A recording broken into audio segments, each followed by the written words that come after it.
আছে হাতে খড়ি এই চ্যানেলের নতুন একটি ভিডিওতে আপনাদের সকলকে স্বাগত। এর আগের ৩টি ভিডিওতে আমি আপনাদের থেকে অনেক বেশি ভালোবাসা এবং রেসপন্স পেয়েছি। এটা আসলে আমার জন্য অনেক বড় একটা ব্যাপার। বিশেষ করে জুনিয়রদের কাছ থেকে, এবং তারা অনেক বেশি অ্যাপ্রিশিয়েট করেছে আমাকে। তারা চাচ্ছে ভিডিওগুলো যেন আমি কন্টিনিউ করি। তো ইনশাল্লাহ আমি এটা সর্বোচ্চ চেষ্টা করব। আর পাশাপাশি আপনাদেরকেও যেই টপিকগুলো দরকার আপনাদের, বা আপনারা মনে করেন যে এই টপিকগুলো নিয়ে ভিডিও হলে হয়তো আপনাদের হেল্প হবে, তো অবশ্যই আমাকে সেগুলো কমেন্ট বক্সে বা মেসেজে জানাতে পারেন। তো আজকে ভিডিও শুরু করব, এবং আজকে ভিডিওটা মূলত খুব সিম্পল একটা টপিক নিয়ে, কিন্তু এটা অনেক বেশি ইম্পর্টেন্ট। এটা হলো EndNote। ওকে, EndNote এর মাধ্যমে আমরা আসলে কী করি? তো EndNoteর মাধ্যমে আমরা মূলত যে জিনিসটা করি সেটা হলো যে রেফারেন্সিংয়ের কাজটা বা সাইটেশনের যে কাজটা। আমাদের পেপার রাইটিংয়ের ক্ষেত্রে আমাদের যে পেপারগুলো থেকে আমরা ইনফরমেশন নেই, অবশ্যই সেই পেপারগুলোকে সাইট করতে হয়। তো এটা একটা ফ্যাক্ট। তো আমরা অনেকেই জিনিসটা পারি না, আবার অনেকেই পারি, বিশেষ করে যারা ফার্স্ট ইয়ারে বা সেকেন্ড ইয়ারে, যারা একদম নতুন, তাদের জন্য এটা অনেক বেশি পেইনফুল হয়। বাট এটা বড় কথা না। এটা ছাড়াও আরেকটা জিনিস আছে, সেটা হলো আমাদের একাডেমিক সেক্টরে আমরা যখন কোনো অ্যাসাইনমেন্ট করি, বা আমাদের প্রফেসর বা আমাদের টিচাররা যখন কোনো আমাদের কাজ দেন, আমরা রেফারেন্সিং একেবারেই করি না, সত্যি কথা বলতে। আর করলেও যেটা করি, খুব ফানি একটা জিনিস করি। আমরা একটা ওয়েবসাইটের লিঙ্ক যেখান থেকে নেই বা যে পেপার থেকে নেই, জাস্ট ওই লিঙ্কটা কপি করে লাস্টে অ্যাড করে দিই, যদি একেবারেই এটা কোনো পারফেক্ট ওয়ে না। তো আজকে এই প্রবলেমটার সলিউশন আমি দেওয়ার চেষ্টা করব। অ্যান্ড খুব সিম্পলভাবে, আমি EndNote নিয়ে খুব বেশি ডিটেলসে আলোচনা করব না, কারণ EndNoteটা অনেক বেশি ভিডিও বা টিউটোরিয়াল আছে অনলাইনে, একটা কোর্সই আছে। আমি জাস্ট সিম্পলভাবে শুধুমাত্র ততটুকু দেখাবো আপনাদেরকে, যাতে করে আপনারা কোনো পেপার পড়লে সেই পেপার থেকে খুব ইজিলিভাবে সাইট করতে পারেন। এটা একটা ব্যাপার, এবং রেফারেন্সিংয়ের প্রবলেমটা যেন না থাকে। ওকে, তো ভিডিও শুরু করা যাক। তো সবার ফার্স্টে আমাদের যেটা করতে হবে, আমরা যখন টাকে ইনস্টল করব, তখন আমাদের একটা এরকম এনভায়রনমেন্ট আসবে।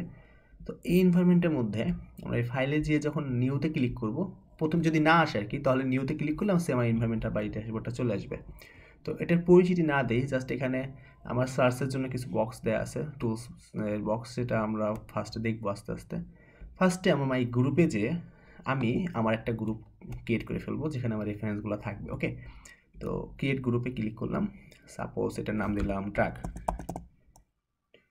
ওকে, তো ড্রাগ নামে আমি একটা গ্রুপ করে ফেললাম। এই গ্রুপে মূলত আমি যেটা করবো, আমি যতগুলো সাইটেশন থাকবে আমার, বা যেগুলো আমি চাচ্ছি, সাপোজ ধরেন আমি ড্রাগ ডিজাইনের একটা কাজ করছি, সো সেম সব সাইটেশনগুলো আমি ফোল্ডারের মধ্যে রাখবো, যাতে করে ফার্দার কাজ করতে আমার প্রবলেম না হয়।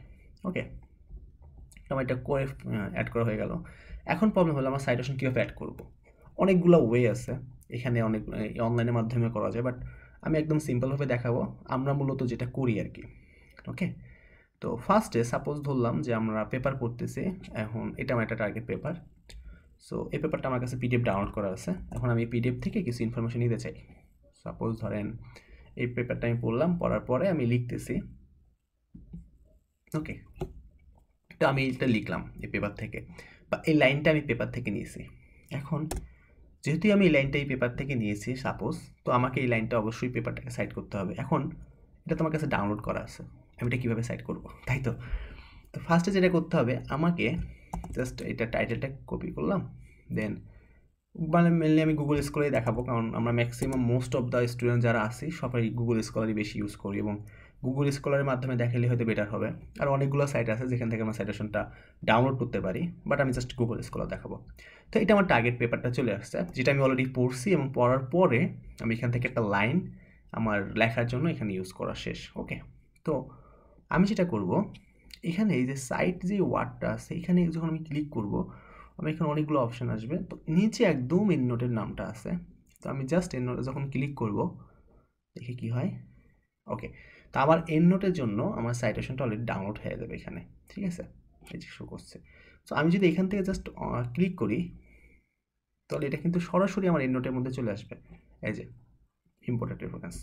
এখন আমার ড্রাগে কিন্তু 0 দেখাচ্ছে, মানে আমার গ্রুপের মধ্যে কিন্তু রেফারেন্সটা অ্যাড হয়নি, জাস্ট ইনপুট রেফারেন্সের মধ্যে আছে। আমি জাস্ট সিম্পলভাবে এটাকে যদি আমি ফার্দার ইউজ করতে চাই, বারবার রিইউজ করতে চাই, এটাকে জাস্ট আমি অ্যাড রেফারেন্স মাই ড্রাগ গ্রুপে চলে আসলো। ওকে, ডান। তো আমার গ্রুপে একটা রেফারেন্স অ্যাড হয়ে গেল। এখন এই লাইনটাকে তো আমাকে রেফারেন্স অ্যাড করতে হবে, তাই না? তো আমাকে জাস্ট সিম্পলি EndNote যেতে হবে, যে এই রেফারেন্সটার উপরে ক্লিক করতে হবে। অ্যান্ড যেহেতু আমার কার্সারটা এইখানে পয়েন্ট করা আছে, আমি একটু খেয়াল করব মনোযোগ দিয়ে, পয়েন্ট করা আছে, তো দ্যাটস ওয়াই যদি আমি এখানে ক্লিক করি, তাহলে কিন্তু আমার রেফারেন্সটা অ্যাড হয়ে যাবে। এটা একটা ওয়ে। অথবা আমার এই যখন আমি EndNote ইনস্টল করবো আমার কিন্তু MS ওয়ার্ডে উপরে একটা টেক্সট বার চলে আসবে টুলবার, এখানেও কিন্তু আমার সাইটেশন একটা অপশন আছে, ইনসার্ট সাইটেশন। এখানে যে যখন আমি সিলেক্ট সাইটেশনে ক্লিক করবো তাও আমার এখানে চলে আসবে, আমি দুইটাই দেখাবো। তো যদি আমি এখানে সিলেক্ট সাইটেশন করি, EndNote কিন্তু আমার সাইটেশন এটা সিলেক্ট করা অবস্থায় আছে, তো ওইটা কিন্তু এখানে ইনসার্ট হয়ে যাবে। তো আমি একটু দেখাই, দুইটা ওয়েতে দেখাতে পারি। সো জাস্ট আমি এখানে গেলাম, দেন আমার ইনসার্টে যে ইনসার্ট সিলেক্ট সাইটেশন, ওকে ওকে, এটা ইনসার্ট হয়ে যাচ্ছে, ডান। তো দেখা গেল এই যে অলরেডি অটোমেটিক আমার লিঙ্কটা চলে আসলো এবং এটা আমার সাইটেশন অ্যাড হয়ে গেল। ঠিক আছে, এটা আমি এভাবে করে ফেললাম। তো আরেকটা করি আমি, সাপোজ এটা একটা পেপার গেল, দেন দেখা গেল আমি আরেকটা পেপার থেকে, সাপোজ এই যে একটা পেপার, এখন এই পেপারের টাকে আমি সাইড করতে চাচ্ছি। দেখা গেল যে সেকেন্ড যে লাইনটা সেটা আমি এই পেপার থেকে নিয়েছি, ওকে। সো আমি এটাকে সাইড করতে চাই। তো জাস্ট সেমভাবে আমি গুগল স্কলারে যাব, যদি এটা একটু লেন্দি ওয়ে, বাট যারা নতুন তাদের জন্য এটা বেস্ট ওয়ে আমার মনে হয়, কারণ অনেকগুলো ওয়ে আছে কিন্তু ওখানে ভুল করার সম্ভাবনা অনেক বেশি। সো আমি এটাকে সাইড করতে চাই, সো দ্যাটস আমি এখানে সাইডে ক্লিক করব সিম্পল ওয়েতে, দেন আমি EndNote ডাউনলোড করে ফেলবো, অ্যান্ড তারপরে একদম সিম্পলভাবে যখন আমি এটা ক্লিক করব, এটা কিন্তু অটোমেটিক, এই যে যখন আমি এটা ক্লিক করব সেটা অটোমেটিকলি আমার EndNote নিয়ে যাবে, ওকে ওকে। দেন এটা আমি আবার আমার গ্রুপে নিয়ে নিব, ওকে। কেন আমি গ্রুপ করতেছি সেটা আমি একটু পরে বলবো, তাহলে আপনাদের জন্য সুবিধা হবে ব্যাপারটা। তো আমার গ্রুপে দুটো হয়ে গেল, এখন আমি এটাকেও ওই লাইনে অ্যাড করতে চাই, এটা সিলেক্ট করলাম, এটা আমি এবার এখান থেকে অ্যাড করব, এখান থেকে না। সো আমি জাস্ট আমার সেকেন্ড যে লাইনটা, এখানে স্পেস দেওয়ার দরকার নেই, আমি জাস্ট বোঝানোর জন্য দিছি, আমি চাচ্ছি জাস্ট এখানে অ্যাড করার জন্য, ওকে। এখানে কার্সরটা রাখলাম, দেন যদি আমি EndNote থেকে এখানে ক্লিক করি অটোমেটিক আমার এখানে অ্যাড হয়ে যাবে, দেখেন। আচ্ছা, এখন আরেকটা মেজর ইস্যু আছে, সেটা হলো এই, আমি সাপোজ ধরলাম আমার এই লাইনটা আমার দুইটা পেপারেই আছে, বা আমার দুইটা পেপার থেকে আমি লাইনটা বুঝে পড়ার পরে আমি লাইনটা লিখছি, তো আমি দুইটা সাইড করতে চাই এখানে, সেক্ষেত্রে আমি কী করবো, সেক্ষেত্রে আমি জাস্ট এই বক্সের মাঝখানে কার্সরটা নিব, নেওয়ার পরে EndNote যে এই যে সেকেন্ড যে সাইটেশনটা অ্যাড করতে চাই, জাস্ট আমি এটা ক্লিক করে দেবো, ওকে, সিম্পল। ইট মিনস আমি এইভাবে সাইটেশন অ্যাড করতে পারি। এখানে একটা কথা আছে, সেটা হলো এই, এবারই মেন ইম্পর্টেন্ট কথাটা, সেটা হলো এই যে এক একটা জার্নালে সাইটেশনের যে স্টাইলটা সেটা এক এক রকম হয়। তো এটা খুব সিম্পল, এটাও খুব আহামরি টেনশন করার কিছু নাই। এখানে স্টাইলগুলো আমরা সিলেক্ট করতে পারি, এখানে আমি যে স্টাইলটা দিব সেই স্টাইল, এটা আমার এই সাইটেশন সবগুলো একবারে চেঞ্জ হয়ে যাবে, একটা না, সবগুলো এই যে চেঞ্জ হয়ে গেছে। বা যদি আমি আবার আগের সাইটেশনে যেতে চাই তাহলে সেমভাবে দিয়ে দেব, ওকে ওকে, এটা হয়ে গেছে। এবং এর পাশাপাশি আমার এখানে কিন্তু জার্নালের নামও আছে, ইট মিনস আমি এখানে জার্নালটাও এই যে আনাদার স্টাইলে দিয়ে আমি দেন এখান থেকে জার্নাল সিলেক্ট করতে পারি। সাপোজ ওয়েট,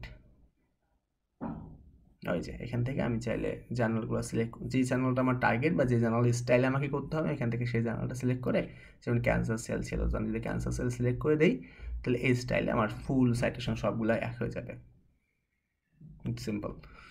ঠিক আছে, সো আমি নর্মালটাই রাখবো ম্যাক্সিমাম, যেটা নর্মাল রাখা হয়, নাম্বার 8, ওকে ওকে, ডান। তো আমার মূলত অলমোস্ট সাইটেশন তৈরি এটা অ্যাড করা একদম বেসিকটা আমি আপনাকে দেখিয়ে দিলাম, এবং আরও অনেকগুলো ওয়ে আছে, জাস্ট আমি এত কিছু নিয়ে ডিটেলস করবো না। তো সিম্পল ওয়েতে জাস্ট আমি গুগল স্কলারে যাব, সাইটেশন ডাউনলোড করব, ওপেন করলে আমার অলরেডি EndNote চলে আসবে, অ্যান্ড দেন এখান থেকে আমি ইজিলি সাইটেশন অ্যাড করতে পারি। এবং অনেকে আমরা চাইলে এখান থেকেই ব্রাউজারের মাধ্যমে সিলেক্ট করা যায়, সাপোজ যদি আমার এখানে ওই অনলাইনটা ইউজ করি, অ্যান্ড অলমোস্ট আমাদের ম্যাক্সিমাম সাইটেশন পাবমেটে পাওয়া যাবে, তো আমি পাবমেট সিলেক্ট করলাম, বা মিনস পাবমেটে যে জার্নাল লিস্টটা আছে সেগুলো থেকে এটা করবে। দেন এখানে আমি অথর নেম, জার্নালের নাম, ভলিউম, দেন টাইটেল সব অ্যাড করতে পারি। আমি টাইটেল দিলাম, অ্যান্ড আমার যে পেপারের নামটা সেটা যদি দেই, দেওয়ার পর যদি আমি সার্চ দিই তাহলে কিন্তু এখানেও আমার সেম যেটা চলে আসবে, এই যে আমার রেজাল্ট, তো দেখেন, তাহলে আমাকে আর গুগল স্কলারে যেতে হবে না আর কি। বাট নতুনদের জন্য আর কি এটা বেটার, দ্যাটস আমি সিম্পল ওইটা দেখালাম। যদি কেউ চায় এখান থেকেও সেম টাইটেলটা সার্চ দিয়ে এটা নিয়ে আসতে পারে, দেন এটাকে চাইলে এখান থেকে অ্যাড রেফারেন্সেস গ্রুপে অ্যাড করে দিতে পারে, শেষ। দেখেন এটা আমার এখানে চলে আসবে। তো এই ছিল মূলত আমাদের রেফারেন্সিংয়ের খুঁটিনাটি। আমার মনে হয় না যে খুব কঠিন ব্যাপারটা, কিন্তু আমাদের অনেকে না জানার কারণে এটা অনেক বেশি কঠিন হয়ে যায়। জাস্ট আমি সিম্পল ভিডিওটা বানালাম, তো আশা করি আপনাদের এই ভিডিওটার মাধ্যমে উপকার হবে। এবং আশা করি নেক্সট ভিডিওতে দেখা হবে আপনাদের সাথে। আর অবশ্যই এই ভিডিওটা আপনাদের কেমন লাগলো সেটা আমাদেরকে একটু কমেন্ট করে জানাবেন আমার ইউটিউব চ্যানেলে, এবং প্লিজ সাবস্ক্রাইব করবেন যাতে করে পরের ভিডিওগুলো আপনারা খুব সহজে পেতে পারেন। ওকে, আমি চাই যে আমি যতটুকু জানি বা যতটুকু সম্ভব, বিশেষ করে নতুনদেরই যারা বায়োইনফরমেটিক্স শিখতে চায় তাদেরকে হেল্প করার জন্য বা তাদের শুরুটা করার জন্য। সো আমি কখনোই ডিটেলসে কোনো কিছু বলবো না, বাট চেষ্টা করব যে খুব সিম্পল ওয়েতে যেন শুরুটা করতে পারে সবাই। ওকে, সো ধন্যবাদ সবাইকে, ভালো থাকবেন।